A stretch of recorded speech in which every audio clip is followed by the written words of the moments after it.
Hey, welcome to the Huntsville Hustle podcast. We share stories of the small business owners that are the backbone of the Rocket City here. And our guest today is Jessica Knox. She's the owner of Knox Toys. It's a shop that blends kind of the nostalgia with the modern plays, that kind of deal with toys. And then she's also a driving force of the Northeast Alabama Crafters Association. So I'm excited to learn more about her and her business. Jessica, thanks for being on the show.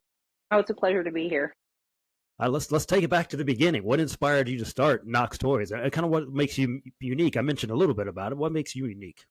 Well, Knox Handmade Toys started, it's actually my husband was the creator for it. Shane Knox is his name. We had both been in the restaurant industry 20 plus years and needed something different. And so when he left as a general manager for the restaurant, he needed something to do with his hands to figure out what was the next step. And he started making the little wooden cars that we have. And I suggested, hey, let's try to sell them. I mean, you're making them. So we set up at the flea market. We had great demand for trains, and he got excited and came home, made trains, and it's just snowballed into what it is today. So that was back in 2019.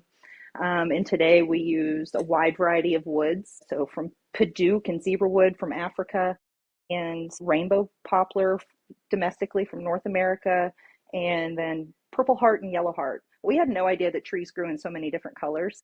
Everybody said paint your toys. They'd be a great craft, but we really didn't want to do that because kids put things in their mouth. And so we found a local sawmill called Hobby Hardwood, Alabama. They're fantastic. They're up in New Market, and he sources his wood from all over the world. And so now we have wood sourced from all over the world. So it's really great. If you guys get a chance to drive up there, he's got a really great lumber yard. It's awesome to check out. How about that? I had no idea. See, that's why I want to start this show. We got so many cool businesses in the area that you've never heard of, maybe you've never used, but maybe you wanted to get some zebra wood, whatever that is, and you need. Yeah. If you're wanting to remodel your kitchen and you want live wood, Hobby Hardwood, Alabama is the place to go. He's got great live edge wood or even just prepared lumber. And he doesn't use any chemicals when he's processing, which is very important to Knox Handmade Toys because, again, children put things in their mouths. And we use them in all of our trains, tractors, fire trucks, school buses. You can check out what we make at knoxhandmadetoys.com. Very cool. Yeah. The trains are undefeated, right? Kids been loving trains for years. That's a good business. Oh, yeah. So yeah. Let's say a parent or maybe a grandparent comes here and they want something. What do you hope they walk away with other than just a purchase?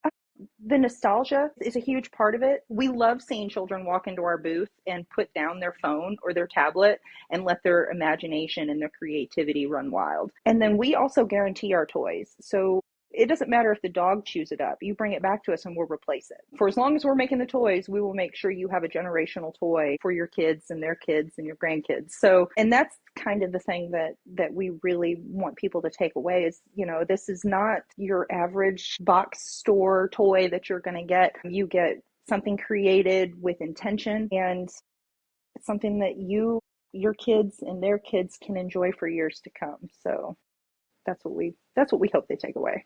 Hey, nowadays finding a generational anything that you can buy in a store is pretty rare. Everything's now meant to break in a few years, but not Knox Handmade Toys, right? And that's made with hands right here in Huntsville, which is really cool, right? It's cool. Yeah. So looking at over the years, what's kind of more the most surprising or funny customer request you've had over the years? A lot of people want to negotiate prices, which for us, this is what we do. This is what pays our mortgage, and so we don't haggle. It's not flea market. It's a small business handmade toy, but we get a lot of toy requests. People will come into our booth and be like, "Oh, I love this train. Have you thought about making a dump truck or a trash truck?" We've had several requests for somebody or for us to make a trash truck, which we're still trying to figure that out. My husband gets into R&D in the beginning of the year because events are kind of slow. And so for those fun requests, like a trash truck or a semi-truck, which he's actually working on, he works on those in the beginning of the year so that he can fine-tune how that works and then hopefully implement it into our inventory for later in the year when the event season starts. Oh, man, we need the trash truck, right? I know. That one tickles me every time I hear it. Like, hey, kids love those things, though. They love watching the trash. I got to admit, I do kind of like them watching throw that thing in the back. That's pretty fun, right?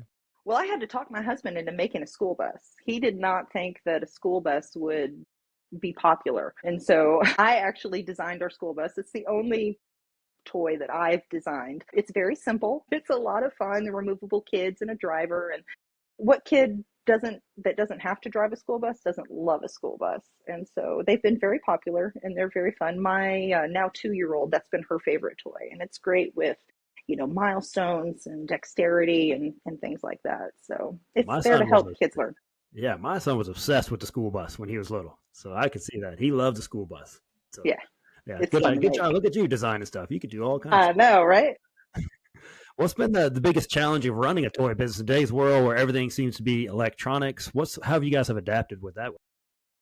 Well, I would say there's been an interest since the first day when we set up at the flea market. There's been interest in the wooden toys, and mostly I find an older generation who comes from when toys were made that way. They love it, and now with the Montessori style learning that most parents my age and a little younger, they're craving that kind of Montessori style learning, removing the electronics. So we really haven't struggled with that too much. I would say the biggest struggle that we've had is finding legitimate shows, weeding through the scams. That side of the electronic portion of what we do, which is what I do on the back end of Knox Handmade Toys, is finding legitimate shows that are good for our business and weeding through all of the scammers who try to take vendors' money. It is very prevalent right now online, people pretending to be with a show, or they'll create a fake show based off a real show's information.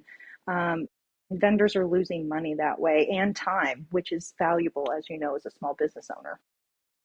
And there's some bad people out there. Why you got to do that? There are. Yeah. So what you have on the other end, you are kind of involved in some of this. You were involved in the Northeast Alabama Crafters Association. How did you get involved in that?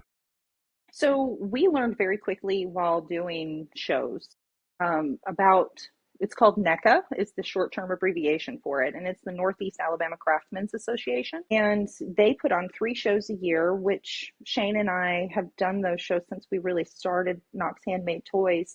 It's here in the VBC, spring, fall, and then a holiday show. We quickly became members because there was a pretty good discount to becoming a member on our booth rent.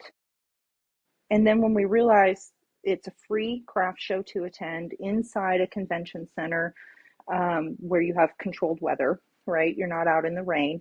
And a lot of the people who've been down there participating in that event have done so for a number of years. NECA has been around since 1973, 74, which I didn't realize how old that organization was until a few years into us doing it. But it was a really easy one for us to find. Vendors talk to other vendors. And so we all share what events we're doing, what we know about, so that we can research it and see if it's a good fit for us. But NECA, was a no-brainer for us. We had to do it.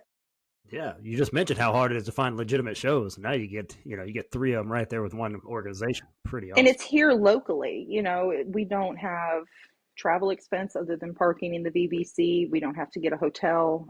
So on the back end for us, it makes a lot of sense because we have low overhead for that. So let's say I go to the VBC, I walk in. What do I expect when I walk in there? What am I walking into? So depending on the show, the spring show is usually in South Hall 2, which is a smaller room. And this fall, which actually the NECA Fall Show is in 2 weeks from today. We'll be setting up 2 weeks from today for that show. And then we have a fall or holiday show in December. So the fall and the holiday show are in South Hall 1. You park anywhere you can find at the VBC. You pay $15 for parking. And then the rest of it is browsing crafters, local handmade items. None of this is mass produced. It is all made with the 2 hands of the people with the creativity and the drive to create their own income, to create their own independence and break away from the corporate world that most of us are trained from a very young age that you have to do. And so when you're buying from a local crafter, you're supporting them, you're helping them put their kid in school, you're helping them pay their mortgage, just generally survive. I don't know a single crafter who is making millions at the level we're at. They're not swimming in extra. So when you walk up to that booth, you know that this was made locally here in North Alabama in the surrounding area. I believe within 150 miles of Huntsville. Those vendors those people, you're supporting local people within that area. Very cool. Yeah, that's awesome. You get to meet the artists too. They're sitting right there. Yeah, That's pretty neat. absolutely. So over the years through NECA, if there's someone like a local crafter or artist over the years, you're like, man, that really made an impression on me. So many. It's really hard for me to narrow that down. We had one vendor when we first started. He was instrumental in helping us figure out how to find events. And I'll be honest with you, my mind just went blank on the name of his business. Um, but he's been instrumental in helping us learn how to break into this business. I'm going to remember it in a few minutes and I'll shout it out. But and then there's Lindsay Patillo Keene, who is actually with RCP Companies. She is she manages basically the Mid-City district. She created the market at Mid-City where a lot of local vendors go and set up. And she herself used to be a vendor. And so seeing the creativity and the drive that she has to support small businesses in the area, she's been an inspiration for me and my husband for a number of years. She's not currently a vendor, but she has been in the past, and personally, she's a big deal for me. Yeah, they do such a great job with that market every year. So it's growing every year. It's getting more popular. So she's done a great job growing that. Yeah, absolutely.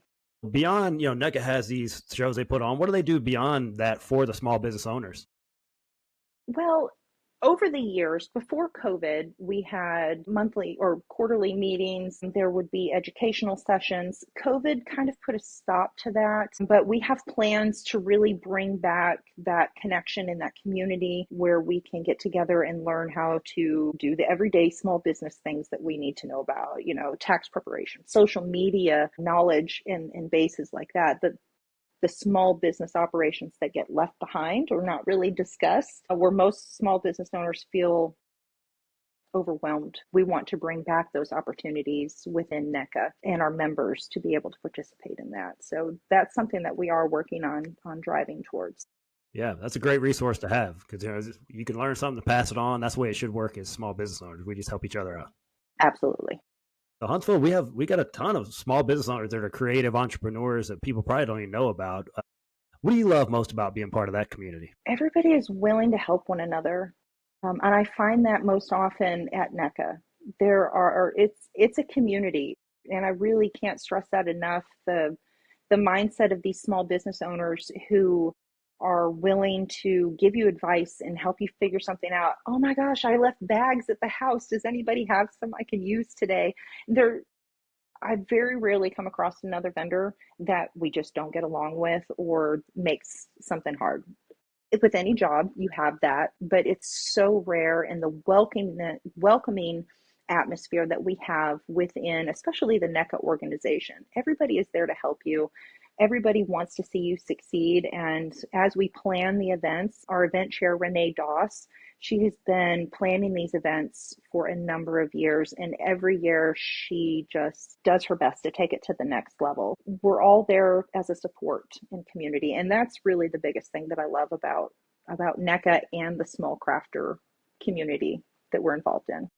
Yeah, that's fantastic. Like I said, that's the way it should work. I'm glad to see that's working out with you guys. So that's the power of an organization. We're all kind of going the same direction. If you haven't joined it yet, you need to join in, right? Absolutely. Get discount on your booth. I mean, the benefits just keep on going. So yeah. I mean, as business owners, we always have people that have helped us along the way. Is there someone along your journey you'd like to thank for helping you be successful? I always thank Lindsay Patillo Keene with the market. That's the brainchild of the market, and she's always been an inspiration and a push forward for me personally. I've known her since before we became vendors, and then Reed Carpenter's Carpentry is who I was thinking of. It's mom brain. I have a 2-year-old, but Reed Carpenter, he was there from the beginning and he still checks in on us to this day. How are you guys doing? Do you need anything? So huge shout out to Reed Carpenter and everything that he does and has done to help us succeed. Great job, Lindsay and Reed. Good job. I like it. I love to see other businesses help just lifting other people up. That's amazing. Thank you for me. Not very much, but thank you. All right. Here's the most stressful part here, the rapid fire questions. Are you mentally prepared for this? Never, but we'll do our best. I love honesty. There you go. All right. So what was your favorite childhood toy? My Rainbow Bright doll. Strong. Yeah, I remember those things. What's your dream vacation spot? For years, my husband and I went to South Beach in Miami. I long to go back. We haven't gone since COVID, but I would also have to say I would love to just have a cabin in the woods on the top of a mountain somewhere. Nice. Yeah. Yeah, Well, if you have a 2-year-old, you probably just want to go anywhere, right? Just take a little yeah, break. yeah. I get it. I get it. I had a 2-year-old one time. So, what's the best concert you've ever been to? That would be Jason Isbell. Nice. Yeah. Yeah, He puts on a good yeah, show here. I haven't seen him in yeah, person. and another local guy. There you go. Florence, Alabama, right there. So, what's the best selling item at Knox Handmade Toys right now? Our trains, our Train. trains, hand down. Yeah, hands down, the Oh, yeah. trains. Trains, I'm telling you, man, they've been strong for years. You get in the train business, you're doing pretty good. So, what's your favorite Huntsville restaurant? No, that Try to one. narrow down, right? Well, now you don't know about me, but I was part of the Huntsville Madison County Hospitality Association for 6 years. I sat on the board for that, and I was the chair for the Taste of Huntsville for 2 of those years. And so that's been reimagined. If you haven't seen that, Taste of Huntsville Reimagined, go check that out immediately. It's going to be in the Huntsville Botanical Garden. Multiple restaurants, wander the garden, get a taste from all the local restaurants. But I am digressing from your question. My favorite local restaurant, Stanley's. But yeah, the hot. Yeah. You go hot or cold kitchen sink though. Oh, it has to be a kitchen sink and it's hot. Death. That's the only right answer. Okay, I'm testing you. You're an expert. Clearly, you're an expert. All right, that's it. If you guys haven't had a hot kitchen sink, what are you doing with your life? Man, if you haven't had one, Jordan Lane or downtown by the hospital, I promise you will not be disappointed. Nope. You can't go wrong either one. Either location. Absolutely. Yeah, great answer right True, there. true Huntsvillian right there, For right? sure. Stanley's. Yeah, that's how you know. That's how you know. What's one word that describes your business so far? Engaging. I like it. Yeah. So what you Yeah, do is very personal, I imagine, because you're it face to is. face with a lot of your customers. That's really cool. Well, when you take your kids out and you're shopping or you hit the booths, you go to the craft fair, what's the one thing you say all the time? Don't touch that. Don't touch that. And we, on our sign in our booth, we have a big bold letters, please play. And so we want kids to put down their toy, come in and play. Even if you don't buy something from us, which we hope you do, right? Come take something for a test drive, play with our toys, see how great they are, and learn about the wide variety of woods that we have. But yeah, please play. Come on in. We want to see you kids play. Yeah, that's a great sign for adults too. Hey, we need that sign too. Hey, please play. Don't We stop. we get quite a few adults that they remember it from their childhood, right? And we're like, oh my gosh, my daddy or my granddaddy used to make this. The oldest kids we ever sold to were 98-year-old sisters. Wow, that's And amazing. their granddaddy used to make toys, and so they each, I think they bought a fire truck and they put it up on their mantle. They told us exactly where it was going to go, and it was going to remind them of their daddy. I love I it. love it. Yeah, There's that nostalgia right there. it's fun for Nostalgia's kids of powerful. all ages. Very Yeah. cool. Yeah. Some people are listening like, yeah, I got to get my hold of one of these trains. I got to get on the waiting list for the garbage truck. Hit your website again and any other contact, social media type stuff they can follow you. So that's Knox Handmade Toys .com. That's our handle at Knox Handmade Toys on Instagram, Facebook, and TikTok. Though I'll be honest, I'm not the best. I'm working on the social media side. I have 3 part-time jobs and a 2-year-old. So, things stay a little busy, but that's how you can get in touch with us. And then with NECA, it's NEACA.org. And you can go in and find out about all the vendor side of the event information. We are looking at revamping our website. We're NECA, NEACA on Facebook and Instagram. So you can check us out and come down to a show and support your local vendors or become a vendor and join the show yourself. We'd love to have you. There you go. Join in. Hey, thanks so much for coming on and sharing your story, Jessica. I love it that they're getting back to the nostalgic toys. And a toy, if I want to put it in my mouth, I won't do it at your booth. But if I did, I'd be okay. That's what I'm looking for. We have had a few who've put the toy in their mouth pre-purchase, and we just give them the toy. I can't do anything with it. No, Nope. No, no. please take the. Most of the time, it's a small car, which is about $5. It's our most inexpensive toy, and that's important to us too. We create something that every parent along any economic status can afford. So, my husband was once had a hard time financially with the kids, and he wanted to be able to just have a $3 or $5 toy that he could get them. So that's important to us too. So, but even if they stick the toy in their mouth, that's okay. We understand. They're kids. It happens. There you go. That's amazing. That's so cool right there. In today's world where everything costs $60 to $100, that you can get a $5 car right in your mouth, right there at the booth right there. So that's very cool. Yeah. Well, thank you again for coming on. And if you're listening right now, please share Jessica's story and share about NEACA. Maybe you want to be involved. Maybe you want to just go shop at the one of the events right there. So get involved in that. Please share this episode. Keep tuning in. We'll see you guys next week on the Huntsville Hustle podcast.